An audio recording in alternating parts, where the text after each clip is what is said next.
हमने अभी भारत के विरुद्ध जो भी षड्यंत्र हो रहे हैं और होते रहे हैं, उनकी चर्चा डॉक्टर कन्नड़ साहब से सुनी, डॉक्टर राकेश कुमार जी आर्य से सुनी बड़ी ओजस्वी वाणी में। फिर भूप सिंह जी ने कन्नड़ साहब के विचारों की पुष्टि की। इस पर मैं विचार करता हूं, मैं सोच रहा था किसी वेद मंत्र के माध्यम से बताने का प्रयास करूंगा कि राष्ट्र क्या होता है। राष्ट्र कहते किसको हैं? भूभाग को राष्ट्र नहीं कहते हैं, केवल भूभाग का नाम राष्ट्र नहीं है। और राष्ट्र बनता कैसे है, और राष्ट्र में स्थायित्व सुख शांति कैसे प्राप्त हो सकती है। लेकिन वो धारा षड्यंत्रों की चलने लगी तो मैं उसी पर कुछ चर्चा करूंगा। उस मंत्र को मैं छोड़ता हूं। षड्यंत्रों के इतिहास से मैं परिचित नहीं हूं और मेरा विषय भी नहीं है, पर मेरा अपना अनुभव है कि यहूदियों से पहले भी भारत में पतन होने लग गया था। ये पतन हुआ कहां से? जब हमारा देश या विश्व सभी कुछ वैदिक था, केवल भारत में ही आर्य नहीं थे। ये बता दूं, आर्य नाम की कोई जाति संसार में कभी नहीं रही। आर्य जातिवाचक शब्द है ही नहीं, गुणवाचक है। जो वेदानुकूल जीवन जिया करता है उसे आर्य कहते हैं। जो वेद विरुद्ध आचरण करता है वो अनार्य दस्यु कहलाता है, और इसी को देवअसुर भी कह देते हैं। ये दोनों ही गुण कर्मों से, मंदोदरी भी रावण को आर्यपुत्र कहती हैं, माता सीता भी भगवान श्री राम को आर्यपुत्र कहती हैं, तारा भी बाली को आर्यपुत्र कहती हैं। इसका अर्थ क्या हुआ? आर्य कोई जाति नहीं है। जब कैकेयी वरदान मांगती है तो महाराज दशरथ भी कैकेयी को अनार्या कहते हैं। जब अर्जुन जी को मोह हो जाता है तो श्री कृष्ण उस मोह को अनार्यजुष्टम कहते हैं, अनार्यों द्वारा सेवित। अर्थात आर्य कोई जाति कभी नहीं रही विश्व में। फिर ये आर्य जाति बाहर से आया, यहां के रहने वाले थे, ये क्या है? क्योंकि इस देश में महर्षि दयानंद सत्यार्थ प्रकाश में लिखते हैं कि इस देश में सदैव से आर्य श्रेष्ठ लोग बसते थे, इसलिए इस देश का नाम आर्यावर्त कहलाया। श्रेष्ठ लोग बसते थे इसलिए आर्यावर्त कहलाया, और फिर उस आर्यावर्त की राष्ट्रीयता आर्य हो गई और भारत के निवासियों को आर्य कहा जाने लगा। पहले आर्य गुणवाची शब्द था, फिर आर्य राष्ट्रीयता सूचक शब्द बन गया।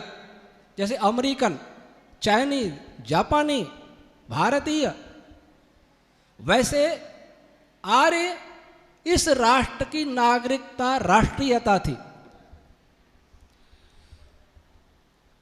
अब जब इस देश में आर्य बसते थे और यह देश सभी देशों का गुरु भी था, यह देश सभी देशों का चक्रवर्ती सम्राट भी हुआ करता था, यह देश सभी में समृद्ध भी था, इसलिए यहां विदेशी व्यापार के लिए आते थे। उस देश की ये दुर्दशा कैसे हुई? 1,96,00,00,000 भारतीय परंपरा की मान्यता के अनुसार मानव सृष्टि, तब से आर्य परंपरा, वेदों की परंपरा चली आई, और उस परंपरा का नाश कुछ हजार वर्षों में कैसे हुआ, यह विचार का विषय है। कार्य के लिए कार्य के कारणों को समझना बहुत आवश्यक है। जब तक किसी भी कार्य के कारण को नहीं समझेंगे, किसी भी समस्या के मूल कारण को नहीं समझेंगे, वह समस्या स्थायी रूप से दूर नहीं हो सकती। अस्थायी रूप से दूर हो सकती है, स्थायी रूप से कभी नहीं होगी। इसलिए यह समझना जरूरी है। महाभारत के समय भी इस देश का बहुत कुछ पतन हो गया था। एक समय था रामायण का,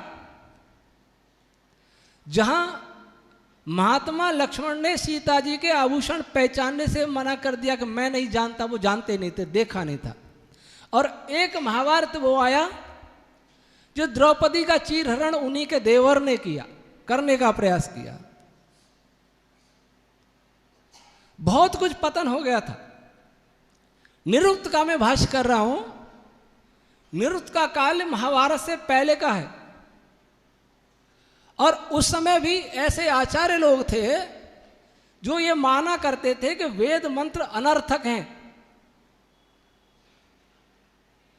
एक आचार्य कौत्स का नाम आता है। कहने का तात्पर्य कि पतन पहले से प्रारंभ हो गया। ऐसा क्यों प्रारंभ हुआ? ऐसा इसलिए प्रारंभ हुआ कि वेद के यथार्थ स्वरूप को धीरे धीरे भुला दिया गया। जब विद्या धीरे धीरे कम हो जाती है तो अविद्या उसका स्थान ले लेती है। यह बात सत्य है कि भारत ने संपूर्ण दुनिया को ज्ञान, विज्ञान और चरित्र की शिक्षा दी, लेकिन यह बात भी उतनी ही सत्य है कि इसी देश ने सारी दुनिया में दुर्गुण भी दिए।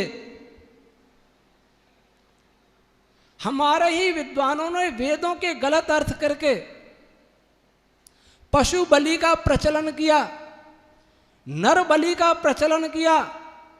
जो यज्ञ पवित्र हुआ करते थे उसी हमारे भारत में, यज्ञ में भारत में एक हाथ में तलवार हुआ करती थी, एक हाथ में वेद हुआ करता था या कर्मकांड के ग्रंथ हुआ करते थे, और पशु यज्ञशाला में काटे जाते थे। यह पतन किसी विदेशी ने नहीं किया, हमने स्वयं किया। हम भूल गए थे। लंबी चर्चा मैं नहीं कर पाऊंगा यहां।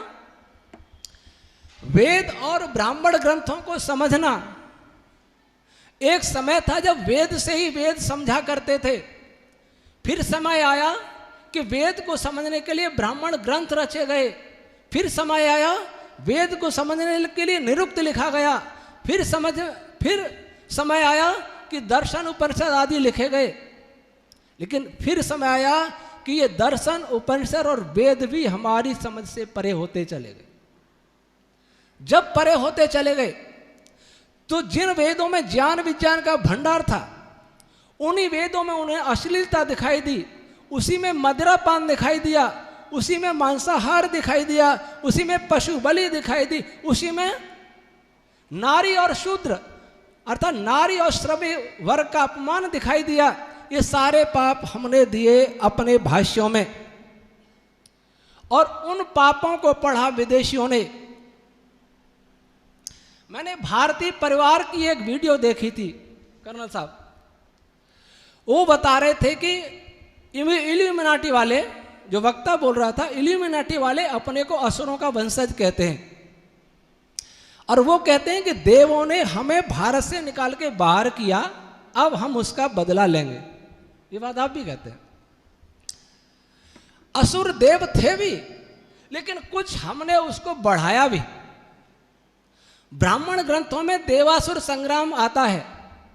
वहां देव का अर्थ है दृश्य पदार्थ, विजिबल मैटर। जो प्रिय विशाल कह रहे थे, असुर पदार्थ, डार्क मैटर, डार्क एनर्जी। तो जहां कॉस्मोलॉजी की बातें थी, उनमें भी हमने इतिहास खोजने लगे। विज्ञान के ग्रंथों में इतिहास खोजा जाएगा तो हमारा विज्ञान समाप्त हो जाएगा, और इतिहास के ग्रंथों में विज्ञान खोजा जाएगा तो हमारा इतिहास समाप्त हो जाएगा। ये दोनों ही काम हमारे देश में हुए और आज भी हो रहे हैं। आपने नाम सुना होगा, पंडित मधुसूदन ओझा और मोतीलाल शास्त्री जयपुर राज पंडित थे, जयपुर राज घराने के। मधुसूदन ओझा ऋषि दयानंद के कुछ बाद थे, और उन्होंने जयपुर नरेश ने उनको ऋषि दयानंद के विरुद्ध तैयार किया था कभी शास्त्रार्थ नहीं हुआ। उनका लेख एक बार राजस्थान पत्रिका में पढ़ा। कपूरचंद कुलिस और इनके बेटे अभी गुलाब कोठारी ये लिखा करते थे, और भी लोग लिखा करते थे। तो एक प्रसंग आया, मैंने पढ़ा राजस्थान पत्रिका में, विज्ञान वार्ता नाम से लेख आते थे, सन 1991-92 की बात है। उसमें लिखा, आर्य समाजी लोग राधा कृष्ण के प्रसंगों की आलोचना करते हैं, वो भागवत को नहीं समझते, विज्ञान को नहीं समझते। वस्तुतः इसमें बहुत बड़ा विज्ञान है। फिर वो विज्ञान बताते हैं कि राधा चंद्रमा की चांदनी का नाम है और कृष्ण चंद्रमा का नाम है। अब मैं उनसे आर्य समाजियों को काटने के लिए ये तर्क दिया, कृष्ण किसको कहते हैं? चंद्रमा को। राधा किसको कहते? चांदनी को। चांदनी चंद्रमा से अलग नहीं हो सकती, यही है राधा कृष्ण से कभी अलग नहीं होती। इसका अर्थ क्या हुआ कि जो महाभारत के जो कृष्ण है, गीता के जो गायक कृष्ण है, महाभारत के नायक कृष्ण है, हमारे पूर्वज कृष्ण है, क्या वो चंद्रमा थे? अगर वो चंद्रमा थे तो हमारा इतिहास समाप्त हो गया। इसलिए इतिहास के ग्रंथों की वैज्ञानिक और आध्यात्मिक व्याख्या, एक पुस्तक लिखी है यथार्थ गीता, स्वामी अड़गड़ानंद जी हैं। उसमें कौरव और पांडव ऐतिहासिक पुरुष नहीं बताए, उनको बताया कि हमारे अंदर कौरव पांडव ये युद्ध चलता रहता है। अच्छाइयों का प्रतीक पांडव, बुराइयों का प्रतीक कौरव, और हर नाम का उन्होंने आध्यात्मिक अर्थ कर दिया। यही काम ब्रह्मा कुमारी करती है कि महाभारत काल्पनिक है। यही गांधी कहते थे, यही वामपंथी कहते हैं। इन सब में तालमेल कैसे? या तो इन लोगों को वामपंथियों ने तैयार किया, या फिर ऐसे पुराने लोगों ने वामपंथियों को पैदा किया। अब देखिए इतिहास में अध्यात्म खोजने की बात, मेरे पिताजी की कोई वैज्ञानिक व्याख्या कर दे, अग्निव्रत की वैज्ञानिक आध्यात्मिक व्याख्या कर दी, तो मैं तो खत्म हो गया, मेरा तो अस्तित्व ही नहीं है। तो ये पागलपन हमारे देश में ही शुरू हुआ। अब उसी प्रकार विज्ञान की आध्यात्मिक व्याख्या, आपने रामायण में पढ़ा है, वाल्मीकि रामायण में भी है, अहिल्या उद्धार की कथा सुनी है ना। महर्षि गौतम की धर्म पत्नी जी का नाम अहिल्या था, और उन्होंने कोई कुकर्म किया, ऐसा लिखा है ना। गौतम ऋषि ने श्राप दे दिया, पत्थर बन गई। श्री राम ने चरण धूल लगाई और वो स्त्री बन गई। श्री राम का चमत्कार बताने के लिए एक ऋषिका को, एक महर्षि की पत्नी को दुराचारणी बना दिया। देवराज इंद्र जैसे महान व्यक्ति को दुराचारी बना दिया। ये किसने किया? हमने किया। और हम उसको श्री राम की प्रशंसा में बड़े झूम झूम के गाते हैं। वास्तविकता क्या है? अहिल्या शतपथ ब्राह्मण में कंडिका है, उसमें अहिल्याजार इंद्र का विशेषण बताया है। अहिल्याजार इंद्र का विशेषण, बस, बाकी कुछ नहीं हुआ। अहिल्याजार पद आया और इंद्र पद आया। अहिल्याजार इंद्र का विशेषण बताया। इससे जिसके दिमाग में अश्लीलता भरी थी, उसने पूरी कहानी गढ़ करके वाल्मीकि रामायण में जोड़ दी। महर्षि आनंद ने इसको उद्धृत किया है ऋग्वेदादि भाष्य भूमिका में। वो कहते हैं इंद्र नाम सूर्य का है। अहिल्या, अहन कहते हैं दिन को, लिया अहिल्या का अर्थ जिसमें दिन लीन हो जाता है, वो क्या होती है? रात्रि। जार जीर्ण करने वाला, जो दिन रात्रि को जीर्ण करने वाला है, वह सूर्य इंद्र कहलाता है। वह इंद्र सूर्य अहिल्याजार कहलाता है, जो रात्रि को जीर्ण कर देता है। ये बात थी विज्ञान की। लेकिन वो कथा किसने जोड़ी? हाँ कर्नल साहब, ये शोध का विषय अवश्य है, इस पर आप भी विचार करिए कि जो ये हुआ है इसके पीछे भी तो कहीं विदेशी नहीं है जो संस्कृत पढ़ करके यहां बैठ गए। इतिहास में रामायण महाभारत में बहुत प्रक्षेप है, मिलावट है। कुछ प्रक्षेप ऐसे हैं जो ऋषियों को, ब्राह्मणों को बदनाम करते हैं। द्रोणाचार्य का अंगूठा ले लिया, द्रोणाचार्य ने अंगूठा ले लिया एकलव्य से। द्रौपदी के 5 पति थे। कर्ण कुंती, कुमारी कुंती का पुत्र था। श्री राम ने शंभु का, निरपराध शंभु का वध किया था। श्री राम ने गर्भवती सीता जी को वनवास दे दिया था लोकोपवाद से बचने के लिए। ये स्वीकरण ही नहीं है, ये भारतीय आदर्शों के अनुकूल नहीं है, ये मिलावटें हैं। अब ये मिलावट करने वाला कोई भारतीय है, और ये मिलावट भी 2-2,500 वर्ष पुरानी है, 3,000 वर्ष पुरानी है। इतिहास नहीं जानता विदेशी कब से। विदेशी तो आते थे, पढ़ने के लिए तो आते ही थे, व्यापार के लिए भी आते थे। कुछ लोग यहां रह गए हों और मनुस्मृति में मिलावट आधी से ज्यादा, जिसमें इतना गंदा लिखा है शूद्र और नारी के लिए। इसके कारण तो मनुस्मृति जलाई डॉक्टर अंबेडकर ने। कौन था मिलाने वाला, यह विचार करना होगा। अब मैं प्रश्न आता, समाधान क्या होगा? ये तो बहुत सारा झगड़ा है, इतना जाल है कि जितना घुसेंगे उतना गहरा होता जाता है। इतिहास की बात करें कि हमारा देश ऐसा था तो कोई विश्वास नहीं करता।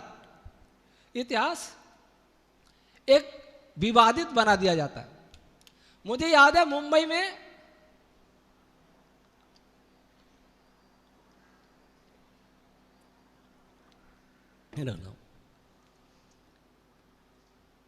साइंस कांग्रेस शायद 2015 में हुई थी। मोदी जी ने उसका उद्घाटन किया, 2015 की बात है शायद। एक वक्ता ने अपने पत्रवाचन में यह कह दिया था कि भारतीयों के पास 7,000 वर्ष पूर्व ही विमान था, और वो विद्वान आरएसएस या विज्ञान भारती का कोई व्यक्ति था। क्यों कम्युनिस्ट तो ऐसा कहेगा नहीं कि हमारे यहां विमान था पहले, वो तो ये कहेगा मूर्ख थे पहले।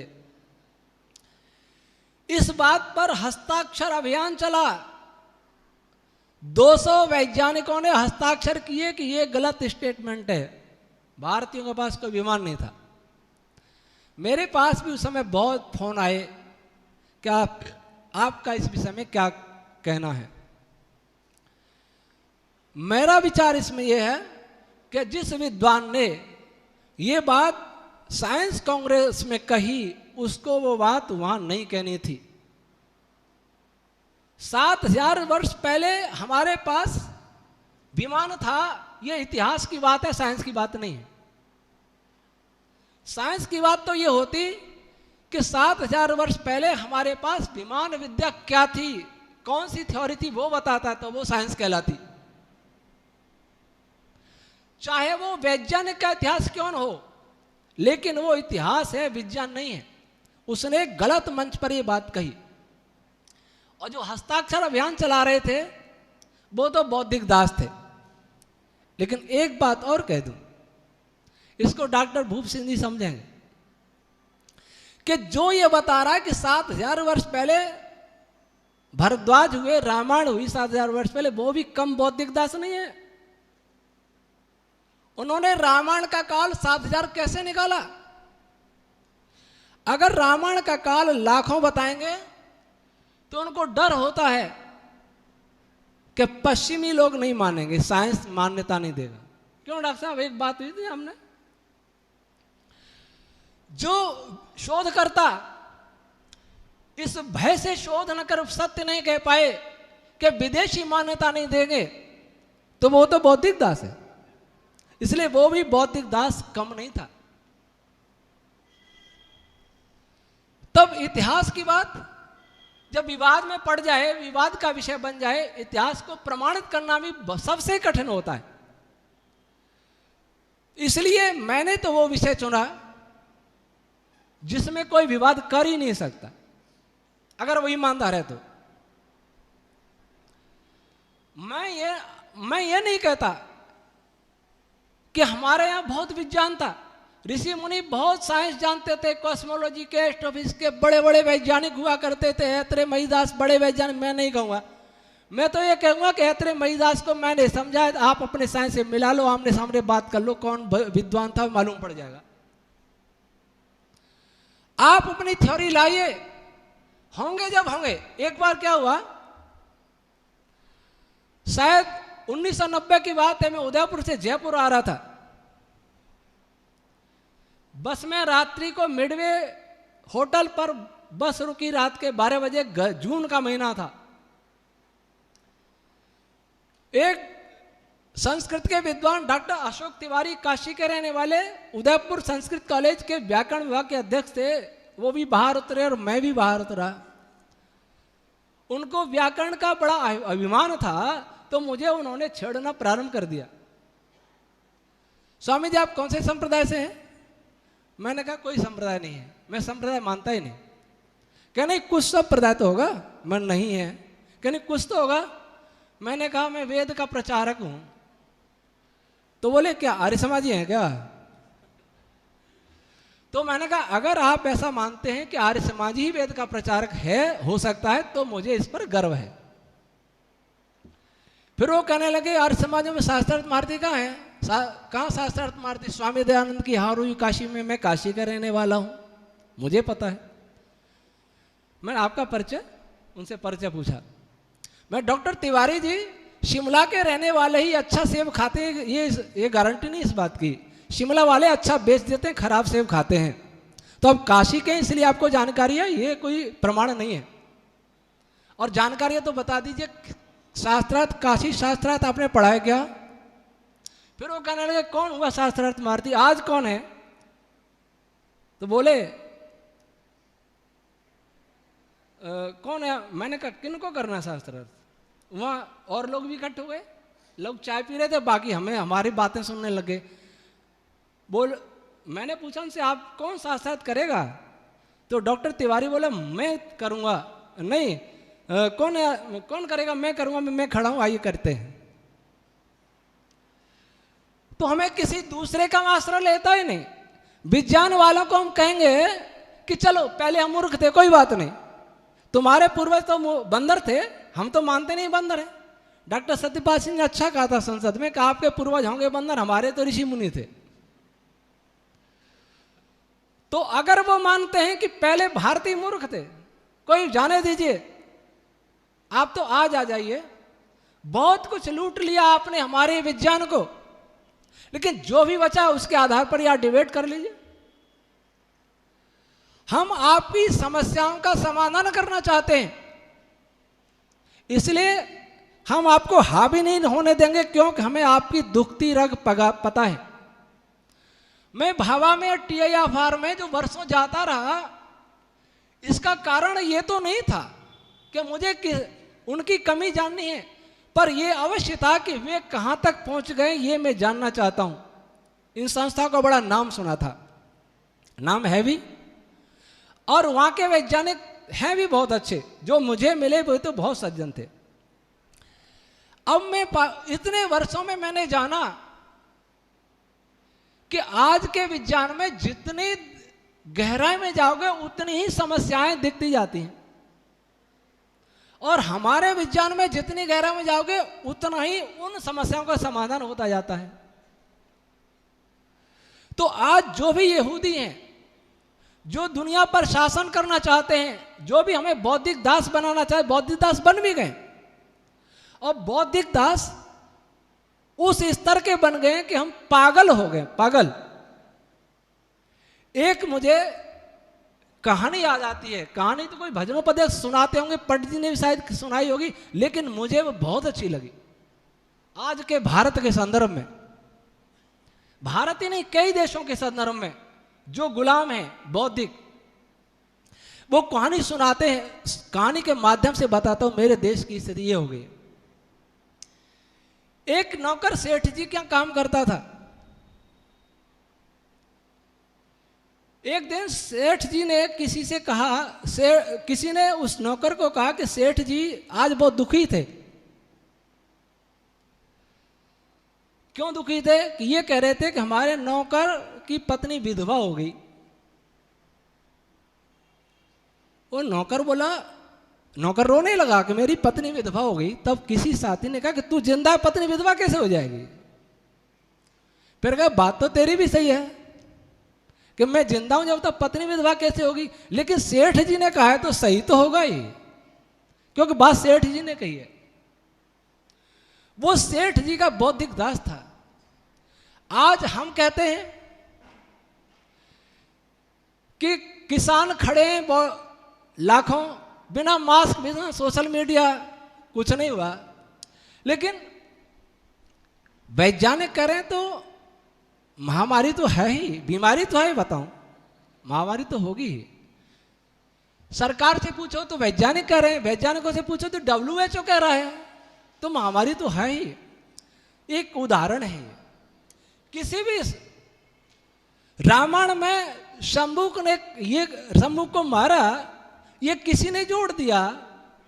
और हमने कहा कि भाई रामायण में लिखा, और वो एक कथावाचक भी ऐसा कह रहा था, और उसका भी दादा गुरु भी ऐसा कह रहा था, तो सही तो होगा ही। ये हमारा पागलपन की सीमा तक पहुंच गए। जो साइंस, पश्चिम का साइंस जो कहता है उसे हम इतना प्रामाणिक मानते हैं कि अपनी बुद्धि को गिरवी रख देते हैं, दूर रख देते हैं। मेरा सूरत यूनिवर्सिटी के साइंस फैकल्टी में व्याख्यान था 16 दिसंबर 2006 को। उसी समय स्पेस एक्सपेंशन पर या किसी पर नोबेल पुरस्कार मिला था अमेरिका के वैज्ञानिकों को, एक वैज्ञानिक को। तो मैं स्पेस ब्रह्मांड के प्रसार का खंडन कर रहा था। एक MSc बायोटेक्नोलॉजी का छात्र उठ के खड़ा हुआ, वो कहने लगा कि इस पे तो नोबेल मिला है जिसका आप खंडन कर रहे हैं। तो मैंने कहा नोबेल पुरस्कार से न प्रभावित होने की जरूरत है, न भयभीत होने की जरूरत है। नोबेल मिलता है, उसका खंडन आता है, उस पर भी नोबेल मिल जाता है। तो वहां के प्रो वाइस चांसलर थे प्रोफेसर जयेश जी देशकर। उन्होंने बाद में कहा, विद्यार्थियों से कहा कि जिस प्रकार से आपने स्वामी जी से प्रश्न किया, क्या हम लोगों से कभी प्रश्न करते हो आधुनिक फिजिक्स पर? जैसा हम पढ़ाते हैं वैसा पढ़ लेते हो, जैसा पुस्तक में होता है वैसे पढ़ लेते हो, उसमें तर्क क्यों नहीं करते हो? यह बौद्धिक गुलामी। तो बौद्धिक गुलामी सबसे भयंकर गुलामी है। जो बुद्धि का गुलाम हो जाएगा वो राजनीतिक भी गुलाम होगा, और आर्थिक भी गुलाम होगा, सामाजिक भी गुलाम होगा। इसलिए इस बुद्धि को खोलने की जरूरत है। और बुद्धि खोलेगा हमारा वही विज्ञान जो हमारे पास था, किन्हीं भी कारणों से नष्ट हुआ, लेकिन आज भी हमारे पास उतना हो सकता है। फिर मैं ये कहूंगा कि ऐसी कोई जादू की छड़ी नहीं है कि हम वेद विज्ञान को दुनिया के सामने इतना एकदम प्रकट कर दें। हमारे पास अभी कोई मैकालिक शिक्षा का कोई विकल्प मेरे पास भी नहीं। मुझे लोग कहते हैं मैकालिक शिक्षा नहीं पढ़नी, आप सिलेबस बनाओ, मैं कोई विकल्प नहीं है। मैंने एक नियम रखी है। आपने मैकाले को गाली देने वाले बहुत वक्ता हैं देश में, लेकिन उनसे पूछो आपके बच्चे कहां पढ़ते हैं और आप कहां पढ़े? व्यवस्था है, इसका विकल्प बनाना होगा। मैकाले ने भारत को बदला, 100-150 साल लगे। 1835 की उसकी योजना थी। 1835 2020-21 में बहुत अंतर आ गया। भारत क्या हो गया? आज से 100 साल पहले के पूर्वज हमारे प्रकट हो जाए तो भूल ही जाएंगे वो अपने देश में आए। यहाँ का खान पान, यहाँ की वेशभूषा, यहाँ की परंपराएं, आचार विचार, यहाँ की शिक्षा, चिकित्सा, सभी कुछ बदल गए। तब बहुत साल लगे, तो क्या एकदम उस प्रणाली को खत्म कर सकते? नहीं कर सकते। एक कीड़ा होता है, वो अगली टांग जमा लेता तब पिछली उठाता है। आज अगली टांग जमाने का हम प्रयास कर रहे हैं। शिक्षा, मेन आधार शिक्षा, और शिक्षा में भी सबसे बड़ा जो विषय होता है विज्ञान ही होता है। जिन यहूदियों की बात करना साफ कर रहे थे, और यहूदी भी एक अभिमान में भी है कि उनसे बुद्धिमान कोई जाति संसार में नहीं है। और ये लग रहा है कि धीरे धीरे हमारा देश राजनीतिक रूप से भी गुलाम हो जाएगा। वैसे तो गुलाम ही है, नीतियां उन्हीं के अनुसार बनती हैं, लेकिन पूरी तरह गुलाम हो जाएगा। परंतु उसका उपाय क्या है? उसका उपाय है कि बुद्धिमान को और बड़ी बुद्धि का चमत्कार बताओ तो उनका दिमाग ठिकाने आएगा।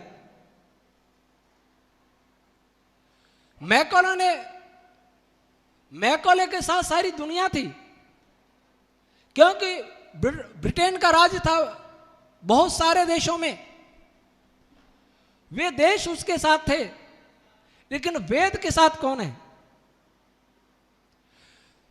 आप चाहते हैं, मेरे से पूछते हैं कि ये करो ये करो ये करो, लेकिन आप इसके लिए क्या करने के लिए तैयार हैं? आपकी क्या भूमिका होनी चाहिए? देश जैसा भी है, इसको बचाने में आप क्या कर सकते हैं?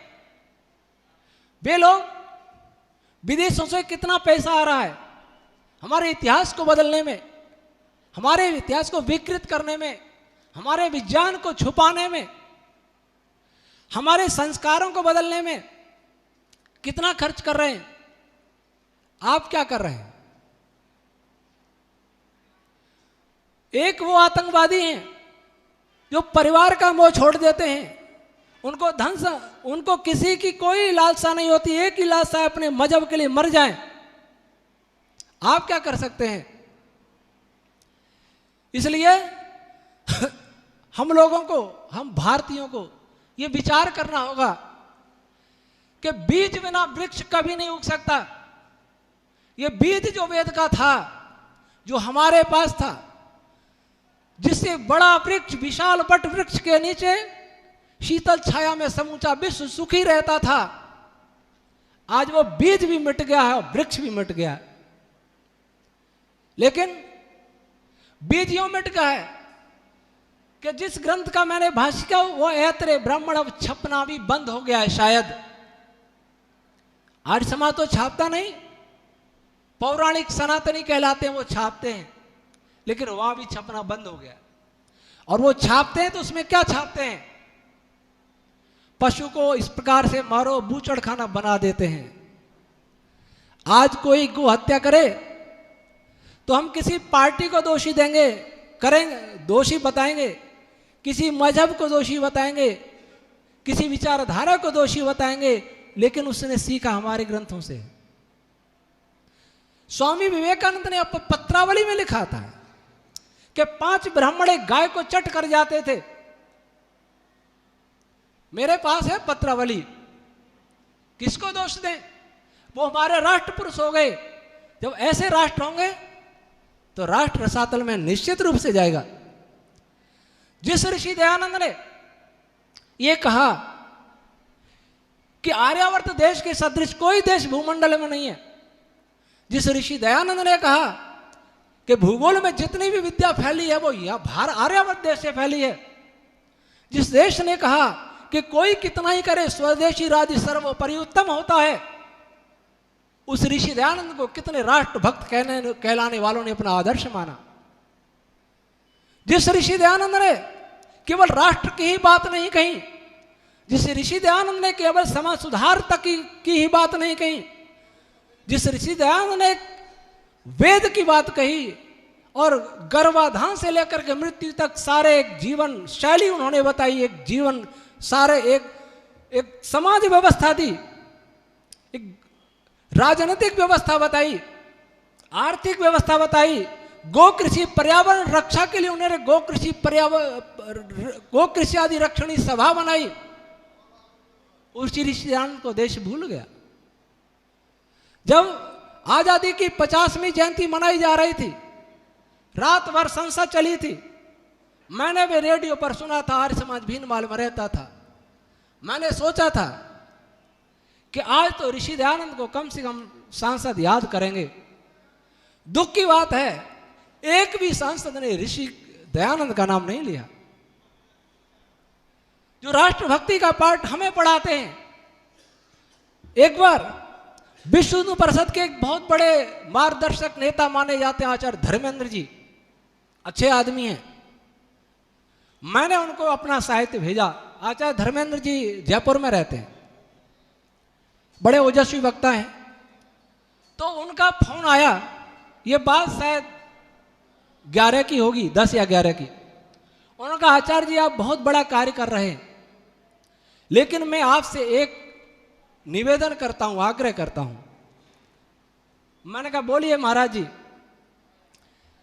कि आर्य समाज ने देश को बहुत बलिदानी वीर दिए। बहुत तो ऐसे हैं जिनके नाम को कोई जानता नहीं, गुमनाम होकर रह गए। उनका इतिहास लिखने की बहुत आवश्यकता है। उन्होंने कहा आरएसएस और विश्व हिंदू परिषद, हम तो आपके पीछे चलने वाले हैं। हमने तो आपसे ही सीखा, आर्य समाज से सीखा है, इसलिए आप ये काम और करिए। ये बात उन्होंने और ये भी कहा कि मैंने प्रोफेसर राजेंद्र जिज्ञासु जो आर्य समाज के एक इतिहास के लेखक हैं, मैंने उनको भी ये बात कही है कि इसका भी इतिहास लिखिए। लेकिन ऐसे कितने आचार्य धर्मेंद्र हैं भारत में जो इस बात को स्वीकारेंगे। पर आचार्य धर्मेंद्र जी ने सार्वजनिक रूप से बात कही, ऐसी मुझे जानकारी नहीं है, मुझे व्यक्तिगत रूप से बात कही। तो जो देश अपने आदर्शों को ठीक ठीक नहीं चुन पाता, जो देश अपनी धार्मिक मान्यताओं का संशोधन नहीं कर पाता, शुद्ध धर्म को नहीं अपना सकता, जो देश अपनी शुद्ध विद्या की खोज करने का प्रयास नहीं करता, जो देश अपने पूर्वजों के इतिहासों की गलतियों से सीखता नहीं है और उन ऐतिहासिक अपने पूर्वजों के आदर्शों को अपनाता नहीं है, वो देश बच नहीं सकता। जब आज भारत का युवक अच्छे पढ़े लिखे से पूछें, इतिहास की बात करें, उसे कोई रुचि नहीं, उसने अपने पूर्वजों के इतिहास में कोई रुचि नहीं है। उसकी रुचियां बदल गई, उसके संस्कार बदल गए, उसकी भावनाएं बदल गई। इस सब का समाधान है वैदिक रश्मि थ्योरी। क्यों है वैदिक रश्मि थ्योरी? वैदिक रश्मि थ्योरी वह ब्रह्मास्त्र है जो वर्तमान विज्ञान के आसुरी विचारों को नष्ट करने की क्षमता रखती है। वैसे विज्ञान आसुरी नहीं होता। जब विज्ञान दो शक्तियों के हाथ की कठपुतली बन जाता है तो आसुरी बन जाता है। एक कठपुतली है पूंजीपति और एक कठपुतली है राजसत्ताएं। कठपुतली नहीं, कठपुतली के नियंत्रक। जब विज्ञान राजसत्ताओं और पूंजीपतियों से नियंत्रित होने लगता है, उनके हितों के लिए काम आने लगता है, तो वो विज्ञान नहीं रहता, वो विज्ञान आसुरी कहलाता है। क्योंकि असुर शब्द का अर्थ है अपने ही प्राण पोषण में तत्पर। इसलिए जो यहूदी ये सोचते हैं कि वो सबसे बुद्धिमान है, उन यहूदियों को हमें बताना होगा कि हम आपसे ज्यादा हैं। पूर्वजों की बात छोड़िए, आज भी गीता में 4 प्रकार के भक्त कहे गए। उनमें सबसे बड़ा भक्त किसको माना भगवान कृष्ण ने? जो ज्ञान से भक्त होता है, ज्ञान से भक्त होता है। हमारे ज्ञान से जो ज्ञान विज्ञान की टॉर्च लिए फिरते हैं और हमारी युवा पीढ़ी को गुमराह करते हैं, हमारी आंखों में टॉर्च डाल करके हमें अंधा करने की कोशिश करते हैं, हमें वैदिक रश्मि थ्योरी की उससे ज्यादा चमकदार टॉर्च उनकी आंखों में डालनी होगी।